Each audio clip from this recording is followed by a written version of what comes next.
அன்பர்களே வணக்கம். இன்றைய தினம் 8/3/2026 ஞாயிற்றுக்கிழமை, சுவாதி நட்சத்திரம்,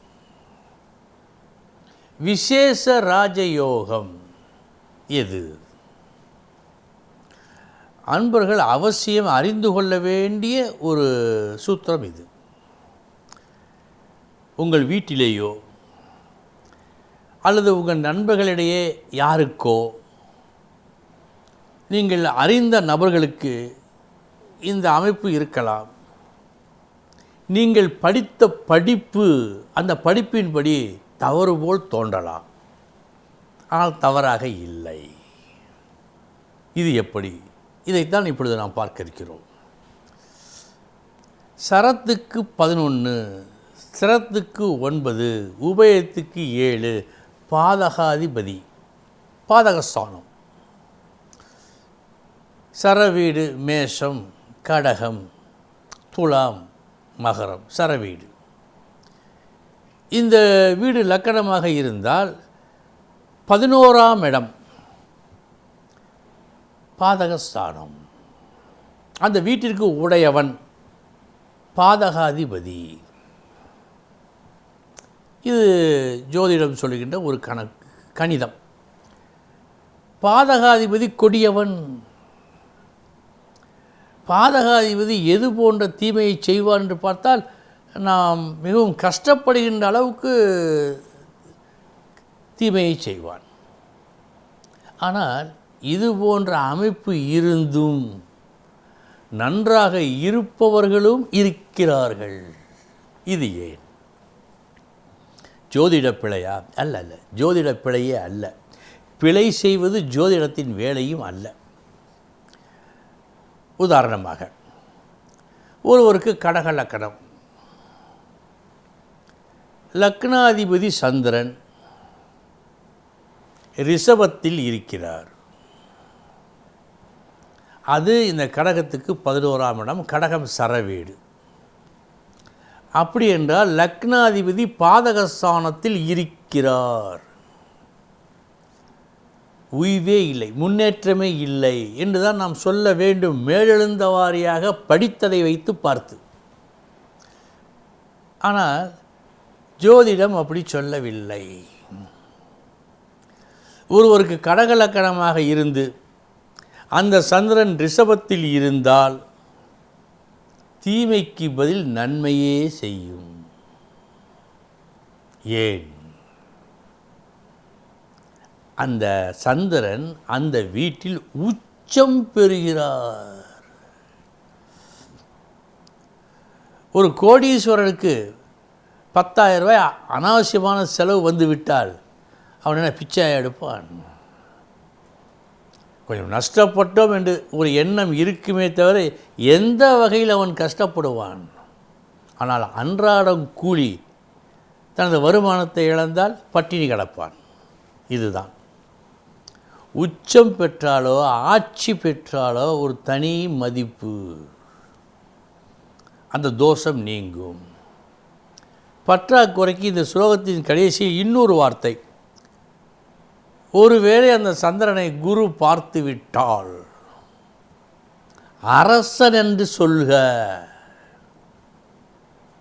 அந்த அளவுக்கு உயர்த்தி காட்டுகிறது. ஆக கடக லக்கணத்துக்கு உடைய ஒரு நபர், அந்த சந்திரன் ரிஷபத்தில் இருந்து குரு பார்த்து விட்டால் நாடாளும் அரசனாவான், ஜோதிடம் சொல்கிறது. ஆக நுணுக்கமாக சிலவற்றை நாம் அறிந்து கொள்ள வேண்டிய விஷயங்களும் ஜோதிடத்தில் அடங்கியிருக்கின்றன. அதில் இதுவும் ஒன்று. இனி 12 ராசிகளுக்கு உண்டான பலன்களை பார்ப்போம்.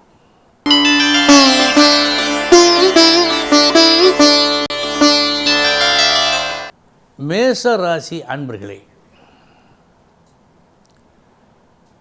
பலருக்கும் உதவுகின்ற ஒரு வேலையை செய்து அதனால் ஒரு தனி புகழை நீங்கள் பெற்றுக்கொள்ளும் நாள் இந்த நாள்.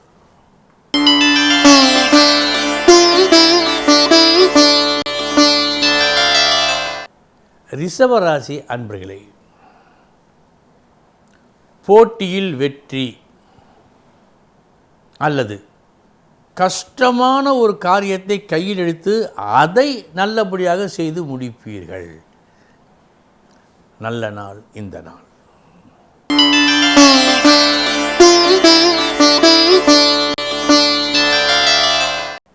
மிதுன ராசி அன்பர்களே,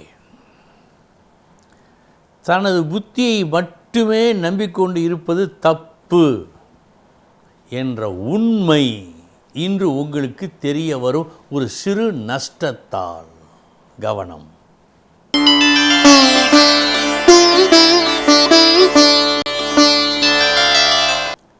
கடகராசி அன்பர்களே, விடாமுயற்சி, கடுமையான முயற்சி, தெய்வத்தால் ஆகாதெனினும் முயற்சி மெய்வருத்த கூலி தருவது போல் சற்றே பலனை கொடுத்தே தீரும் என்பதை நீங்கள் உணரும் நாள் சொந்த அனுபவத்தால்.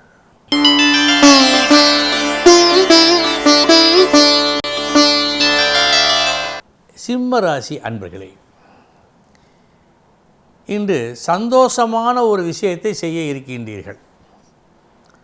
உங்களது முயற்சியால் ஒரு சமாதானத்தை, சண்டையை நீக்கி ஒரு சமாதானத்தை ஏற்படுத்தும் முயற்சியில் வெற்றி பெறுவீர்கள். நல்ல நாள்.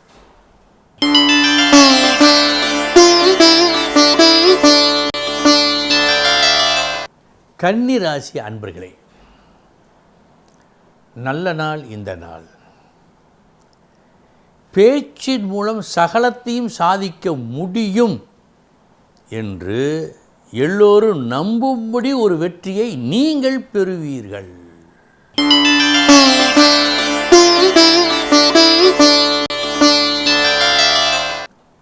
துலாம் ராசி அன்பர்களே, நிதானம் தேவை.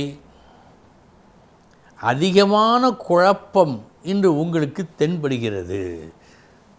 நிதானம் தேவை.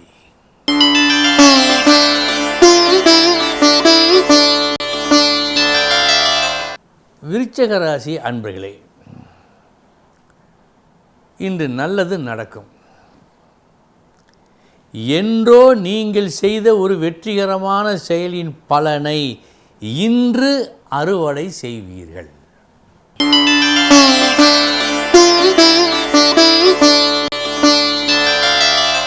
தனுசு ராசி அன்பர்களே, உச்சகட்ட லாபத்தை இன்று பெறுவீர்கள். இந்த லாபத்தை பெறுவது உங்களது சொந்த முயற்சியால் மட்டுமே நடக்கும். அந்நியர் தயவு, அந்நியர் உதவி இல்லை. தனிப்பட்ட உங்கள் முயற்சியால் இந்த வெற்றி.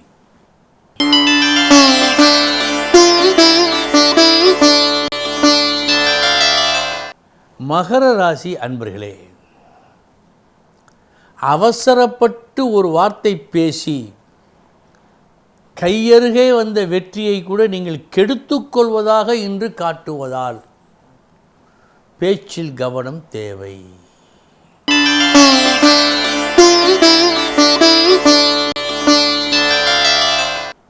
கும்பராசி அன்பர்களே, கல் தூண் போல் உங்கள் லட்சியத்தில் நீங்கள் உறுதியாக நிற்கும் நாள் இந்த நாள்.